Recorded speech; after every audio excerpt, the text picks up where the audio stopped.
নমস্কাৰ job preparation Assam চেনেলটোলৈ আপোনালোক সকলোকে স্বাগতম জনাইছোঁ যিহেতু 2022 টেষ্ট বৰ্ষৰ কম্বাইণ্ড কম্পিটিটিভ এক্সামিনেশ্যনৰ নটিফিকেশ্যন আজি ৱেবছাইটত উপলব্ধ হৈছে গতিকে এই পৰীক্ষাত অৱতীৰ্ণ হ'বৰ বাবে কি অৰ্হতা লাগে কেতিয়াৰ পৰা ফৰ্ম ফিল আপ হ'ব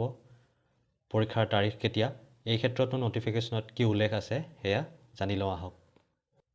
এইখন নটিফিকেশ্যন আজি 22 ডিচেম্বৰ তাৰিখে APSCৰ ৱেবছাইটত উপলব্ধ হৈছে এয়া নটিফিকেশ্যন বিশেষকৈ প্ৰিলিমিনাৰী এক্সামিনেশ্যনৰ বাবে এয়া আপোনালোকে দেখিবলৈ পাইছে বিভিন্ন ছাৰ্ভিচ ইয়াত উপলব্ধ আছে যেনে Assam civil service Assam police service labour অফিচাৰৰ পৰা ইত্যাদি কৰি বিভিন্ন ধৰণৰ আপোনালোকে ইয়াত পোষ্ট দেখিবলৈ পাব কিছুমান নতুন সংযোজিত কৰা হৈছে ঠিক সেইদৰে এছিষ্টেণ্ট একাউণ্ট অফিচাৰ এই ক্ষেত্ৰতো অলপ অধিক সৰহ সংখ্যক পোষ্ট দেখিবলৈ পোৱা হৈছে এইদৰে বিভিন্ন পোষ্ট আহি সৰ্বমুঠ 793টা অৰ্থাৎ 793টা পোষ্ট আছে আৰু তাৰে 206টা ওমেনৰ বাবে ৰিজাৰ্ভ আছে গতিকে এই গোটেই পোষ্টসমূহৰ বিষয়ে আপোনালোকে ৱেবছাইটত গৈ চাই ল'ব পাৰিব তাৰপিছত ইয়াৰ বাবে অনলাইন এপ্লিকেশ্যন আৰম্ভ হ'ব 2022 চনৰ 26 ডিচেম্বৰৰ দিনৰ 12 বজাৰ পৰা 26 তাৰিখলৈকে হ'ব জানুৱাৰী 2023 চনৰ আবেলি 5টা বজালৈকে ঠিক সেইদৰে সেয়া ফৰ্ম ফিল আপৰ হয় আৰু যি ফিজ আছে সেই ফিজ আপোনালোকে পে'মেণ্ট কৰিব পাৰিব 28 জানুৱাৰী 5টা বজালৈকে সন্ধিয়া গতিকে আপোনালোকে উপযুক্ত টাইমত লাষ্ট ডেটলৈ অপেক্ষা নকৰি সোনকালেই নিজৰ ফৰ্ম ফিল আপসমূহ কৰি ল'ব কাৰণ শেষলৈ কেতিয়াবা বিভিন্ন ধৰণৰ সমস্যাৰ সৃষ্টি হৈ যাব পাৰে তো বহুতৰ এনেদৰে থাকি যায় তাৰ পাছতে আপোনালোকে দেখিবলৈ পাব বিভিন্ন ফিজ সম্পৰ্কে ইয়াত উল্লেখ আছে যেনেকৈ জেনেৰেলৰ বাবে 297.20 ৰুপিজ ST SC OBC MOBCৰ বাবে 197.20 ঠিক সেইদৰে BPL PWD আৰু ওমেনৰ বাবে 47.20 ৰুপিজ লাগিব তাৰপিছত এলিজিবিলিটি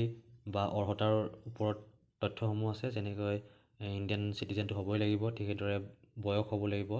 মিনিমাম বয়স 21 বছৰ আৰু মেক্সিমাম 38 বছৰ আৰু ইয়াৰ বেষ্ট ডেটটো হৈছে 1/1/2022 ইয়াত ৰিলেক্সেশ্যন আছে ST SC OBC ঠিক সেইদৰে PWDৰ বাবে সেয়া আপোনালোকে ইয়াত চাই ল'ব পাৰিব তাৰ লগতে কেণ্ডিডেটৰ ডিগ্ৰী থাকিব লাগিব এয়া 4 নম্বৰ এটা গুৰুত্বপূৰ্ণ এলিজিবিলিটি বা অৰ্হতা হৈছে যে তেওঁ অসমীয়া ক'ব পাৰিব লাগিব নহ'লে অন্য অফিচিয়েল লেংগুৱেজৰ এছ'চিয়েট অফিচিয়েল লেংগুৱেজ যেনেকৈ বড়ো বৰাক ভেলীৰ বাবে বেংগলী আৰু লগতে অন্যান্য যিসমূহ ট্ৰাইবেল লেংগুৱেজ আছে অসমৰ সেয়া তাৰে যিকোনো ক'ব পৰা হ'ব লাগিব সেই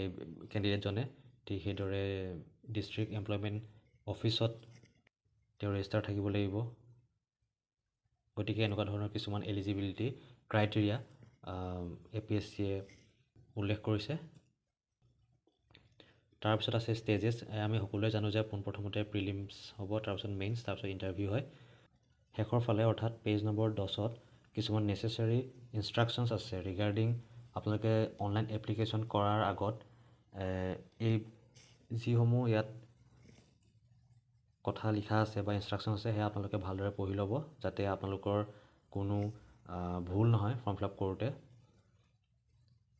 আৰু ইয়াত শেষৰ ফালে আছে EWSৰ বাবে বা PWD কেণ্ডিডেটৰ বাবে কেনেকুৱা ধৰণৰ তেওঁলোকে আণ্ডাৰটেকিং ল'ব লাগে তাৰ সেয়া উল্লেখ আছে বা সেয়া সংযোজিত কৰা হৈছে তাৰ লগতে আপোনালোকে যেতিয়া ফৰ্ম ফিল আপ কৰিব তেতিয়া চেণ্টাৰ কিছুমান চিলেক্ট কৰিব লাগিব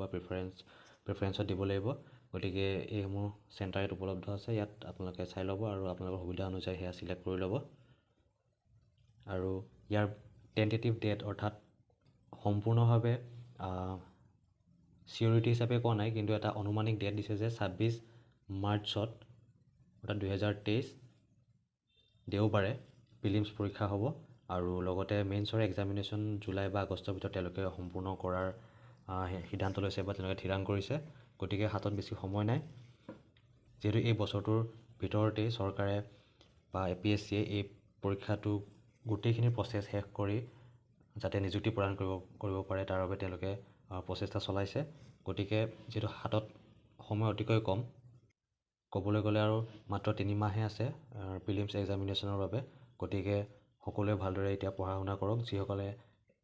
পঢ়ি আছে বা প্ৰিপাৰেশ্যন চলাই আছে তেওঁলোকৰ এতিয়া সম্পূৰ্ণ ৰিভিজন কৰাৰ সময়, আৰু যিসকলে একেবাৰে নতুন বুলি ভাবিছে নিজকে, তেওঁলোকেও এটা স্মাৰ্ট ষ্টাডি কৰিব লাগিব, কিয়নো হাতত বেছি সময় নাই। গতিকে সকলোলৈকে শুভেচ্ছা থাকিলে, যাতে সকলোৱে নিজৰ প্ৰচেষ্টাৰে এই পৰীক্ষাটোত কৃতকাৰ্যতা লাভ কৰে, তাকে কামনা কৰি আজিৰ ভিডিঅ'টো সমাপ্ত কৰিছোঁ। ধন্যবাদ।